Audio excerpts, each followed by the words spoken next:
Hello everyone. Today I want to build on what I started talking about in my little, not real streaming of the introduction for Final Fantasy XIV.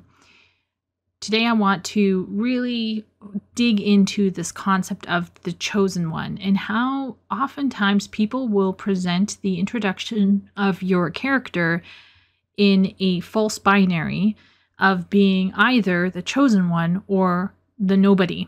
And this is indeed a false binary because in reality, we really should be conceiving these two tropes as a spectrum. Now, before we get talking about what Final Fantasy XIV does that is so special and unique and actually really healthy and helpful to us on a personal level, we should really look at these two tropes, the chosen one and the nobody, and we should find them so that we understand exactly what we're dealing with here. So let's get into it right away with number one, the chosen one. So on one side of the spectrum, we're going to have a chosen one. The chosen one, by definition of the term, is, drumroll, chosen. Yeah, that means that they're called, they're marked out, right? They're being basically treated as being special, or maybe someone will point them out as being special. More often than not, the chosen one is one, right? It's a singular person.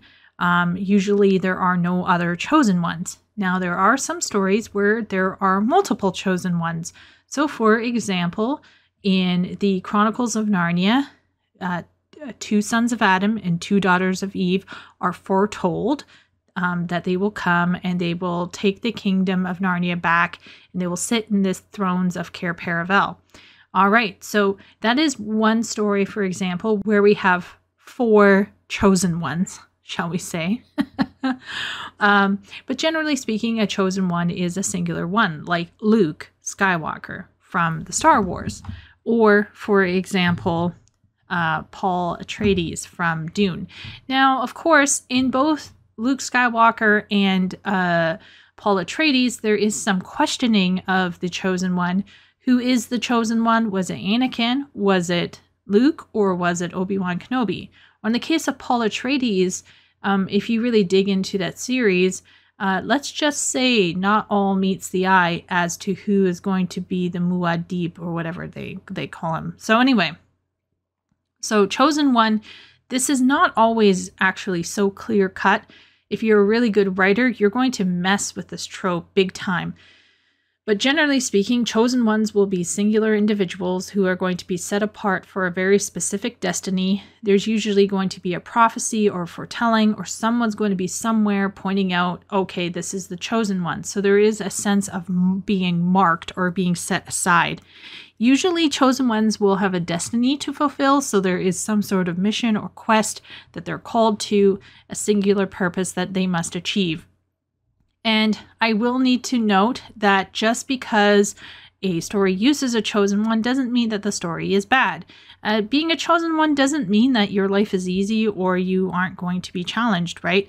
Being a chosen one simply means that you have a very set goal that needs to be reached. So for the author and the reader, it's not so much about exploring what will happen next. We all know what is going to happen at the end. The question is, will that be fulfilled? To a certain degree, this creates a certain amount of tension in the writing. So if a chosen one is written properly, you can really subvert audience expectations. Okay, but here's the kicker, okay? Some people try to write chosen ones and it comes off really, really terribly. Okay, so these are the Gary Stews and Mary Sues of fiction. And the problem with Gary Stew and Mary Sue isn't so much that they're chosen. Okay, so let's get that out of the way. I don't think the issue is being chosen. The problem is how is that treated? And so many times these Gary Stu, Mary Sue types are just absolutely loved. Everybody loves them. Everyone wants to be their friend. Nothing is too difficult for them. They are so perfect. They don't need anyone to tell them anything. They just know everything. They can do it better than anyone else. Nobody has been as good as they are. And by good, I mean on all fronts, because they are so perfect as people. They never have a flaw. They never say a mean word. They're never toxic. They never have ups and downs. Depression? What is that? You know, and so on and so forth. So Gary Stews and Mary Stews, I think, are really troubling because they are very, very poorly written chosen ones, in my opinion. And it's actually more of a power fantasy and sometimes will border on almost masturbatory, right? Is it just me? Is it just me? I just think that there are a lot of Mary Sues out there right now, these girl bosses who clearly have personality issues, and nobody has told them to just be quiet, because, you know, you can't tell a woman to be quiet these days. So as a woman myself, obviously, I should hope that you all know that I'm biologically female. Even I find these Mary Sues to be incredibly annoying, and I just think it comes from a place of misunderstanding women, a place of patronizing, mischaracterization. I find that women who engage in this kind of writing clearly have issues that they need to go to a therapist about. Let's all be real here. Because if you're afraid to write vices into a woman, you have a problem. You are the problem. So once again, chosen ones can be written, but how are they written? Honestly, and if they're not written very well, we will all notice. It's just so difficult to really nail a chosen one down in a good way that, generally speaking, I wouldn't recommend it. And if you're doing an MMO and you are making the player base the chosen one, oh boy, you better have some, in lore reason why there are, 500,000 chosen ones running around on your servers. I mean, you know that there's going to be a plot immersion Andy out there who's like, what do you mean there's so many chosen ones? I'm the only chosen one. So like, you gotta be really aware that you have all of these people running around. Can you all be chosen ones? I wonder. Okay, so then on the other side of the spectrum, we have the nobody. And I think the nobody is really chic. It's really in right now, right? The nobody is just another average Joe. They aren't marked. They aren't special. They aren't singular in nature. There's tons of nobodies around the world, right? So for an MMO, this really works because the entire base can just be a bunch of nobodies, right? So when you're a nobody, you don't get a real welcome. There's no one marking you. There's no one calling you out. There's no one setting you aside. There's no particular destiny to fulfill. You're just bouncing between adventures and doing your job. And I guess like a lot of people, particularly plot immersion Andies who are really into modern storytelling, they're going to be like, ooh, yes, this is reality, right? This is real. This is nitty gritty. I'm here to tell you that just because you write a nobody doesn't mean it's some kind of hipster real identity nonsense. It doesn't mean you can't become part of a group. It doesn't mean that you can't at some point in time have a moment in the spotlight. I think in some ways, the nobody trope can be as emotionally masturbatory as the chosen one for those kinds of people who overvalue the modern nitty-gritty storytelling. That is very common in films these days. And the reality is that a poorly written nobody is actually really boring, and it's depressing, and you just won't feel invested because deep down, it's cutting counter to what we want to believe deep down, is that we are going to matter. And the problem is that people who want to matter make the mistake of thinking that they should matter to a lot of people, or that they should matter to a great deal, or they should matter all the time. And this is where maturity comes in, because maturity says, hey, I am somebody, but I am not necessarily the chosen one. And this is where Final Fantasy XIV just shines for me. And it goes all the way back to A Realm Reborn. A Realm Reborn really sets this in and hammers this in. And I'm always confused by people who shit on A Realm Reborn, because A Realm Reborn is necessary. A Realm Reborn walked so Shadowbringers could run, frankly. And Realm Reborn really lays this foundation down where it sets and positions our character and basically starts us on this path. And it's really crucial we don't forget what happened in A Realm Reborn, because I think some players have forgotten what happened. So let's take a little look again at what I had talked about in my playthrough.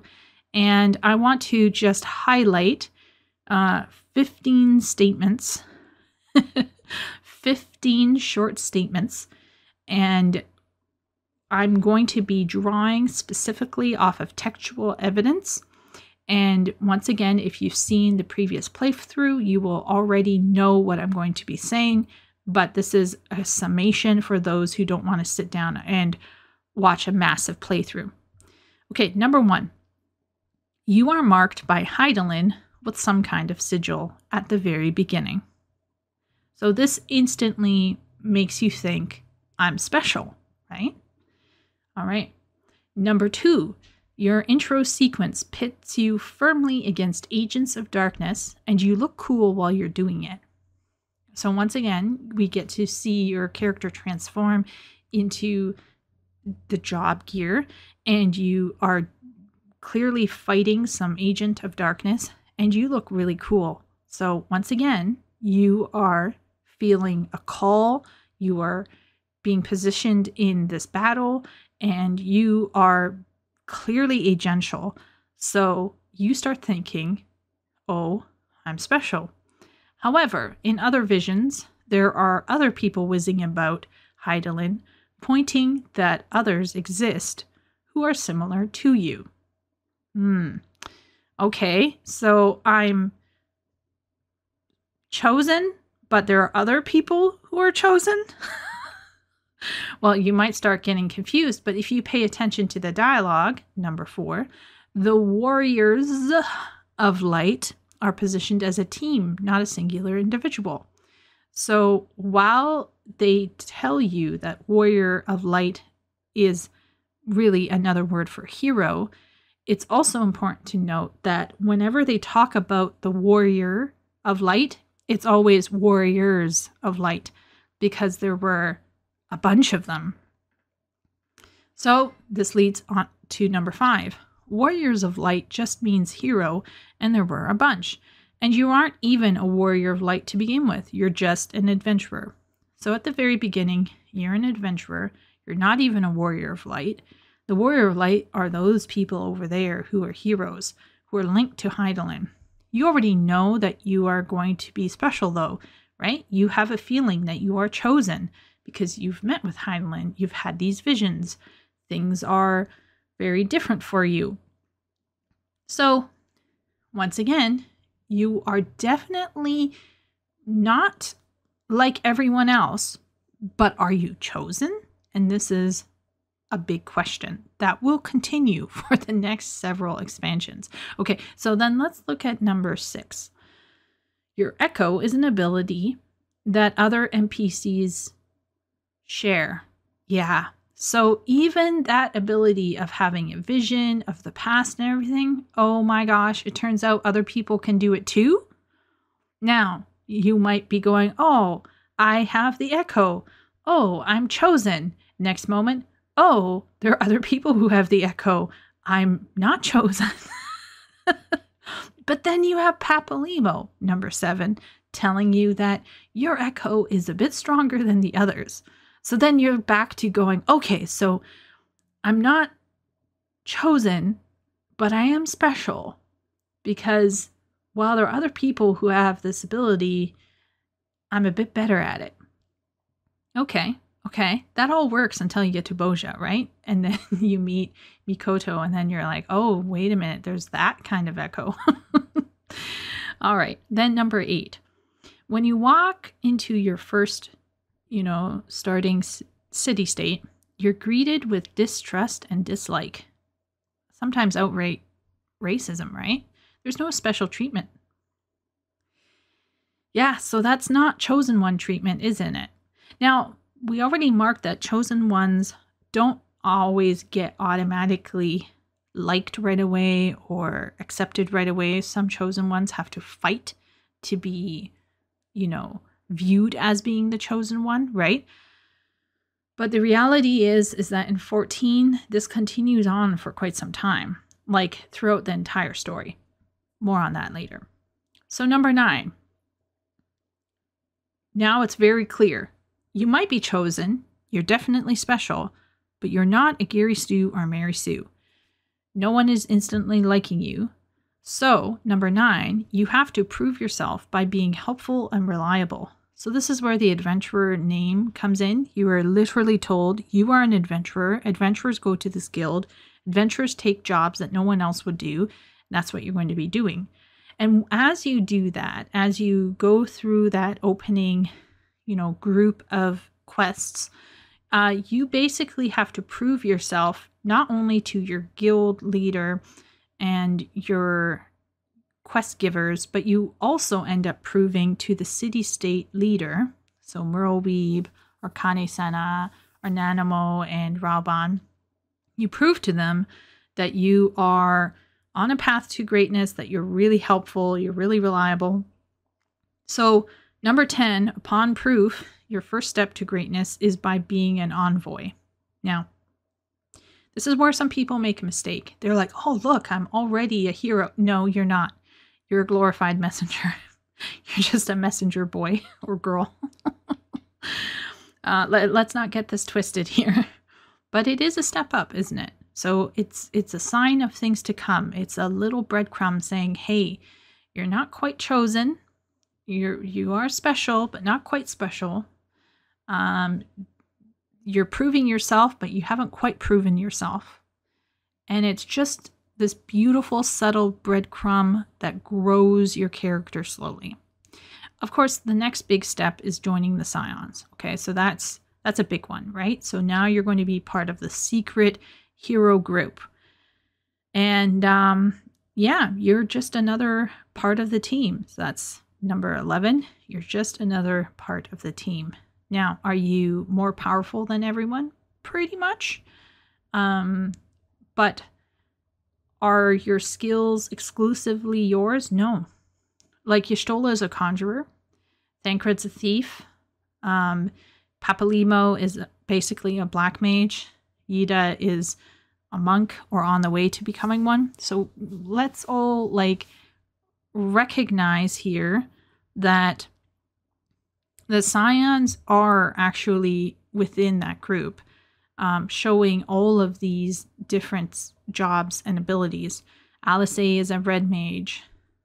Basically, Alphino is like a scholar arcanist, but special kind. And I believe Urianger was also a scholar. So what I'm trying to say here is we're part of a team. And that team was doing fairly well before we arrived. We're just helping them do even better because we have this awesome abilities and we're hardworking. But we are working within a team. So once again, we kind of go back to this part where we're special, but we are very much reliant on working in a team. We're never going to be the lone dog. And this kind of plays into the power of friendship motif that is so common in Japanese manga and anime. Okay. Number 12, you're unable to stop bad things from happening to you or your friends. Yeah, so as much as we might have the echo and we might be really crushing it in a dungeon here and there. We aren't able to stop the Crystal Brave coup from happening, right? We are not able to stop the machinations of the monetarists from, succeeding. We become a pawn for Teleji Adeleji and the other guy whose name I just blipped on. But Hancock's boss. And basically, we are just in some ways doing our best in the situation with the information we have, but things are going downhill, right? I remember there was this moment when my sister was like, oh, this is the game. And it was the time when you walk into the Waking Sands and you find everyone has been slaughtered by the Garleans. And yeah, that was a wake-up call when they make you pick up your friends' bodies and carry them to the cart.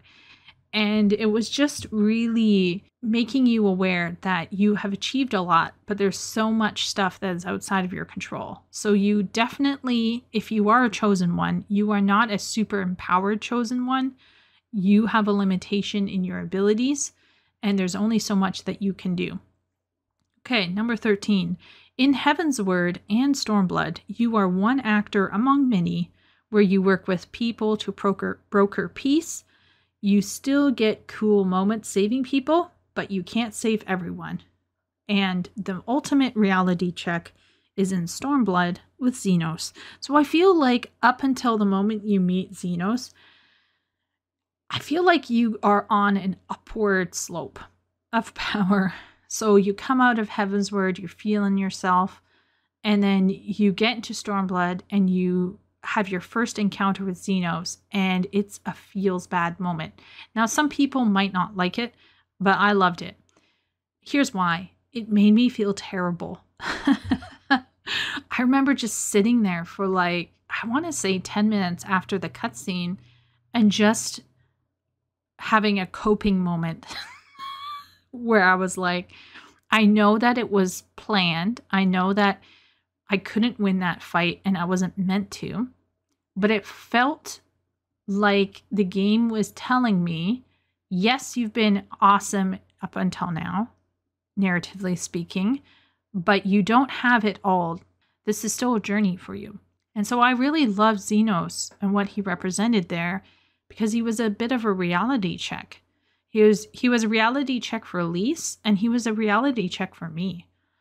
And I really appreciated them putting that there because it basically put a pause on the upward trend.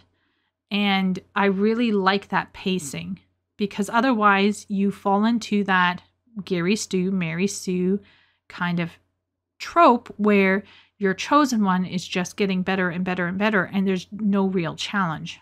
So if our character is a chosen one, Xenos is there to balance this out, to remind us, hey, it's not all about you. There are other things going on that you can hardly comprehend, and you are going to really contend with these issues. Xenos, in many ways, represents the universe and the cosmos. I think Xenos is one of the most underrated characters in the game. I highly recommend giving a listen to my Xenos video where I talk about Xenos, but don't watch it if you haven't done Endwalker. But basically for me, I think Xenos is misunderstood because superficially he looks like he's a trope that is being mishandled. But to me, Xenos represents the cosmos to a certain degree. He represents oneself, one's shadow, one's ego, or one's id. He just represents the other part of ourself, really. And I like that about Xenos. Xenos as a character to me, like on a personal level, I don't, he's not my favorite, but what he is doing in the story to me is so masterful. And so for me, I think Xenos is one of the checks that keeps us from going into full-on Mary Sue, Gary Stu, Chosen One territory. So we're special, but we're not perfect. And Xenos is one example of it. Then we get to Shadowbringers, number 14. In Shadowbringers, you find out how special you are. You are Azem, which is a seat in the convocation of 14. So even there, yes, you were special. Yes, you're part of a convocation. Yes, you were essentially part of a political body similar to that of a senator or a group of presidents. But you weren't the only seat.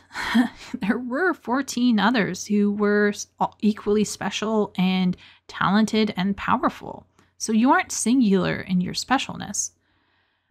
On the other hand, Azem, the seat of Azem, was special in the sense that its duty as Azem wasn't within the confines of Amarat. So 13 seats were usually confined to Amarat and Amaratine affairs, and Azem was the only seat that would go out and about and get things done. However, that doesn't mean that people didn't join Azem, and we have references and clues that tell us that Emmet Selk, for example, would often go out with Azem, our Azem, and in the process, he gained his seat as Emmet Selk. So once again, we aren't special because we are part of the 14. And there's 14, right? Not one.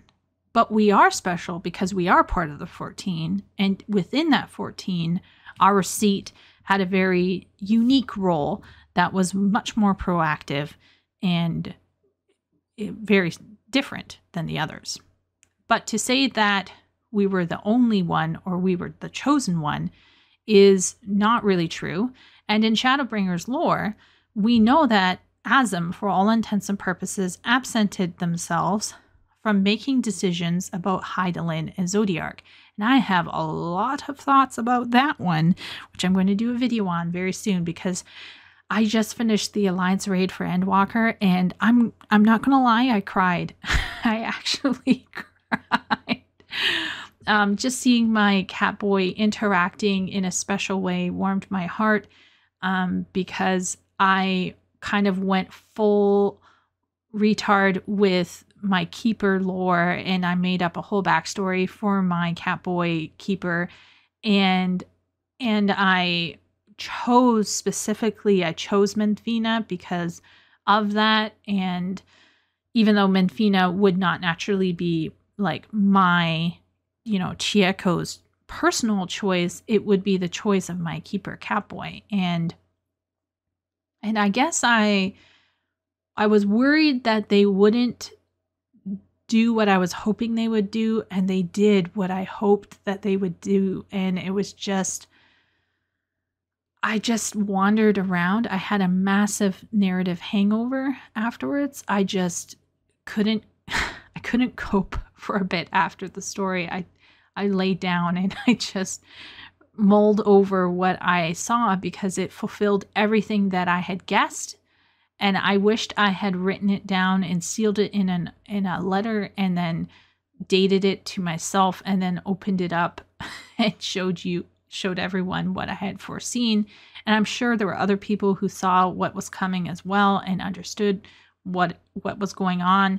But it was just so validating to see what had happened. And one thing I will say about that whole sequence was that Azem did something very interesting by stepping back during the final days.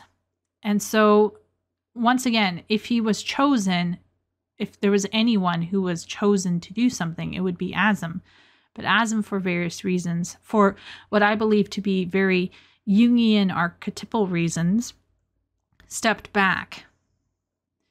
And this to me says, yes, Azem is chosen, but he is not chosen always to take the fore and to, be the center of attention all the time. Sometimes, in this case, he has to step back because his particular weight is such that he can't pick sides, literally. It's just impossible to, or he can't really. So it's very fascinating to me, and I don't know if the writers meant it or not, but I'm going to go into it more in detail another time. All this to say, we're special, but once again, we aren't the only special ones, and we are working within a team, and we cannot do everything alone. Finally, at the end of Shadowbringers, we merge with Ardbert, and we are rejoined with him, making our soul a bit more denser. This is commented on a few times going into 5.3. Throughout 5.3, there's this talk about, oh, your soul is denser. Your soul is different. Except there's one other person who also has a dense soul, and that's Graha, because his soul experienced the 8th calamity. So once again, you are special, but there is that one other person who's also special. So it's very, very difficult to suss out how chosen is your character. And my takeaway was that our character isn't a chosen one, but neither is he a nobody. And here are some other notes that I took to kind of suss out some more, question marks about the chosen one trope. So, for example, you experience a meteor vision at the beginning of the story, but that meteor vision you discover in Shadowbringers is not singular to you. Other warriors of light throughout history and in alternative realities, like the Ronkin mage, I forget her name, she experienced a meteor vision. New warriors of light in Norvrand have a similar experience. So, for example, the call to be a chosen one isn't actually singular to you. So there's that. Then here's light spoilers for Endwalker here. You aren't the only Azem to have ever existed. So in Endwalker, you get to meet another Azem. My last cryptic thought for those who have not yet done Endwalker: you are only able to walk to the end thanks to the support of everyone bearing you onward. Literally. Your final moments are solitary, but the voices of the past are there to remind you that you are not alone. So, are you chosen? You are called, for sure. But I don't think it's a standard chosen one trope. So, while Final Fantasy XIV does a lot of work to pump you up and make you feel good about your character, it is also very careful to keep you grounded. I mean, I remember this one point in Stormblood where you're told that you have to go out and you have to basically pick up yak scat. And my sister was like, I'm picking up shit. What is my character doing? And I think her feelings are often echoed by a lot of people who forget what the Warrior of Light is about. They often will be like, oh, my Warrior of Light, why is he doing this now when I've done this and this and this? And when you get past Shadowbringers, I'm just like, how can you not get it? Like, have you missed the whole point of Azem? Because the whole point of Azem is to hear out people who ordinarily wouldn't have a voice, to help in practical ways and just do shit to do shit. I mean, like, Azem isn't above doing chores because Azem cares about people. Azem isn't above trying out something new because it's simply new, because he wants to try out new things. Azem isn't about staying at home because Azem wants to see new things just for the heck of it. And so this really kind of ties back to the opening question of A Realm Reborn, where we're asked why we do what we do. And one thing that stood out to me is that there are 3 options: power, fame, and money. And then 3 dots, the 3 ellipses. But what's fascinating is, although the game asks you basically what kind of gamer you are, the game from that time forward is all about molding you back into the likeness of your true self, the Azem that you were. So a lot of gamers, I think, who haven't done A Realm Reborn in a long time forget their beginnings, and they just think, oh, I've become too important to help the little guy. Honestly, this is exactly what afflicts political circles these days, isn't it? This is what afflicts certain managers. I've seen it with managers who once they achieve a management position forget what it's like to work on the floor.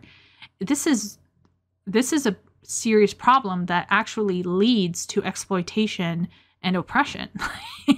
Like, not to get too political here, but humility is a good thing sometimes. It's good to stay humble and keep doing little things with the normal people, because at the end of the day, it can go to our head and things that actually are helpful and kind and useful to people and have intrinsic reward end up getting shafted for extrinsic, or let's say, extrinsic rewards such as praise or getting power from flexing, money, etc., etc.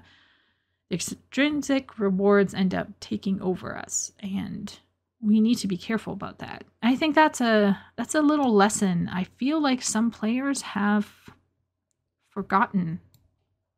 It's very much present in the entirety of Final Fantasy XIV. As soon as you say power, fame, or money, Brennan starts basically giving you a small little preachy moment where he's like, yes, but that's not all that there is. And certainly I think the rest of the game riffs on that over and over again. It's a good reminder that if we forget who we are, if we forget to do small things for people every day because we're too good for that, we're too above that, that's below us, I think that's, that can be a problem, right? And Azem is not about that. The whole point of the seat of Azem was the complete opposite of that. So I feel like some people are forgetting the narrative, or they're not getting the narrative at all when it comes to this chosen one syndrome that they start getting. Because Azem was never chosen. He was never a chosen one. He was picked out. I say he because my warrior of light is a guy, but Azem was chosen for certain for that seat, but he was only one seat among many, and he was only one Azem among many, and ultimately our warriors of light, or Azems, are also just one among many, and we can't do everything alone. So in summary, to wrap this all up, you weren't chosen, but neither are you a nobody. You are you. You're special because you bring what only you can bring to the table. Now, this sounds hippy-dippy, I know that, but it's important that people recognize the impact they have on the world.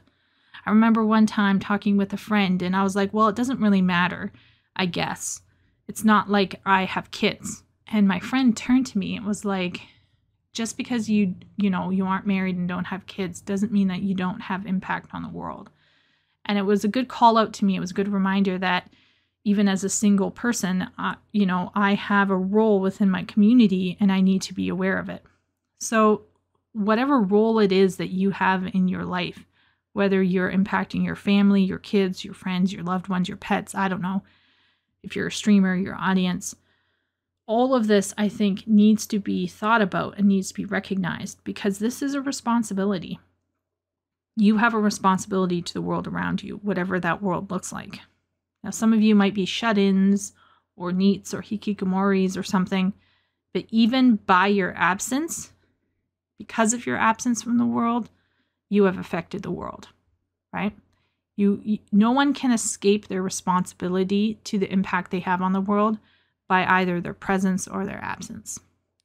And this is one reason why when a person unalives themselves, that's the sad, really sad part of life, is when people underestimate the power that they have within the world because maybe they don't understand what impact they have or what impact their absence may have.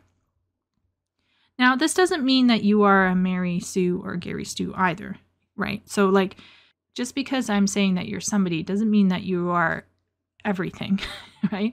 People are going to hate you. You're going to have challenges in life. Things won't come easy. You will have flaws. You will battle with your whole life. You will fail. But at the same time, you will still matter somehow, somewhere, right? And I want to say that a lot of people like the I'm nobody trope because they think it's reality, right? They think that I'm nobody is true, but like I just said, it's not true. You're going to be somebody to something, somebody, somewhere. Like you can't escape your impact on the world, however big or small that is. And so I think a lot of people use the I'm just nobody reality check, air quote reality check, as an excuse for not attempting anything with their life. I know this is a tangent, but this kind of reminds me of the parable of the 10 talents or the talents. So if you have a Bible handy or just Google Matthew 25:14 through 30, you'll see what I mean.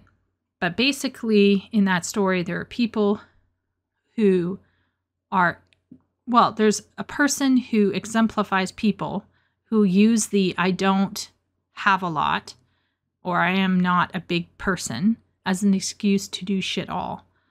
And I don't think we should embrace this idea that we are nobody because, once again, not only are we somebody, but the few things that we have responsibility remain responsibilities. And we have a responsibility to the people that we are connected to in our lives, whoever they are. And saying I'm a nobody is just a cop-out for not trying to be the best somebody that you can be. And so this is where I think Azem is a good in-between zone where they're saying, hey, look, maybe you're not the big chosen one, but you are somebody who's affecting people's lives in a small way, right? Whether you're picking up shit or you're delivering cough medicine to that one lady. I think that was in Stormblood. You're saving a woman from being raped. You're rescuing prostitutes from a pirate in a dungeon. I mean, you're doing a lot of different things. But some of those things will be big, like, putting a hole in Emmett Sell's chest. And some of it will be quite small. But to weigh one thing over another is, I think, a false binary. I think we can say all things matter altogether in the end. It's you can't define yourself just in the big moments of your life. You also have to define yourself in the everyday moments of your life. And I think that's where it really matters, is the everyday moments. So finally, Azem might not be the chosen one, but they don't live their life like they are nobody and don't matter. Azem is someone who is given a talent, and they step up to the plate and use it to the benefit of themselves and the world. The cutscenes reflect this, by the way. They star Azem a lot, but they equally star your teammates. They show Azem being cool, but the Scions are able to be cool as well. The story of Azem and the Warriors of Light is that we are not alone. As Arbert said, take it. We fight together as one. So once again, I really want to talk about the chosen one being a false binary, because I think a lot of people, when they're talking about MMOs, they kind of shit on one or the other. Some people want to feel special and they want to have that power fantasy. They want to feel like they are the chosen one. And other people kind of really glorify this air quote reality of being nobody.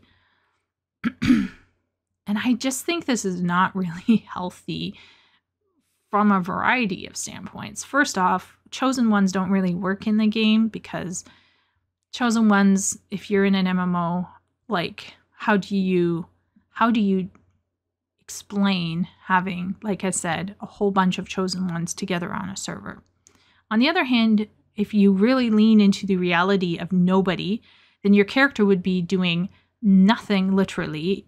They would just be a bartender, and you wouldn't even be going out and grinding rats in the forest next door. Because the real nobodies, if we're going to be real here, people who are nobodies in society, and I put air quotes around that, of course, are not leading lives that will lead to them picking up a gun and becoming vigilantes. Like, that's just the law of averages for that are not very high. So let's all be real here. Nobody actually really wants to play a nobody. But at the same time, nobody wants to be a Gary Stu or Mary Sue. We want something in the middle. And I really believe that Final Fantasy XIV does this fantastic job of cruising down that middle line and giving us all of the hype of being important and having agency, while at the same time keeping us grounded and reminding us that the little things in life matter. And stopping to smell the roses, stopping to just talk and be with people, stopping to help this person do their small little thing with their life is incredibly humbling and helps us gain perspective on ourselves. There are a lot of people right now who are looking forward to Dawntrail, and they're really worried about it because we're going back to being an adventurer. We're not warriors of light anymore. And I am kind of excited. I'm not going to lie. I'm very interested in seeing how Square Enix is going to set up the next 10 years. I have a feeling it's going to be deceptively simple and straightforward at the beginning. It's not going to necessarily look very complex. There might not even be much of a plot twist at the end. Might be a lot of foundation work, a lot of build-up, very possibly, right? So we need to go in with the sense that this isn't going to be Shadowbringers and Endwalker. This is going to be probably closer to Heavensward, if anything. And maybe A Realm Reborn. A mix of those two would actually probably be great. And this is where I'm very fascinated to see what kind of steps they will take narratively to, in essence, restart the next cycle of growth. And they're going to have to be very careful because you really don't want to compete with yourself too much, but you do have to look back and say, okay, this is what we attempted. What are we going to attempt next? And this will affect how we view our characters, our Azems, and it will be fascinating to see how people take to returning back to normal. And we'll see if people can actually embrace the energy of Azem or not. So anyway, that's about it for today. That's my little chat on the Chosen One, the false binary. What do you think? Did you see the same thing that I saw about Azem? How do you feel about your Warrior of Light? Comment in the section below. Also tell me if you play Final Fantasy XIV, what race and class do you main? Like what's your favorite stuff? I'm really curious. I love hearing what other people are playing. I'm very much in love with my keeper, but I'm always interested in finding out what other people are doing with their Warrior of Light and how they feel about their Warrior of Light. Did you Fantasia a lot or not? All that kind of stuff. So give this video a like if you enjoyed it, and pop that subscribe button if you want to see more commentary on Final Fantasy XIV in your feed. I hope to comment a bit more on the opening of A Realm Reborn, particularly as I get into the dungeons. So I hope to find time somehow, and I'll see you all next time.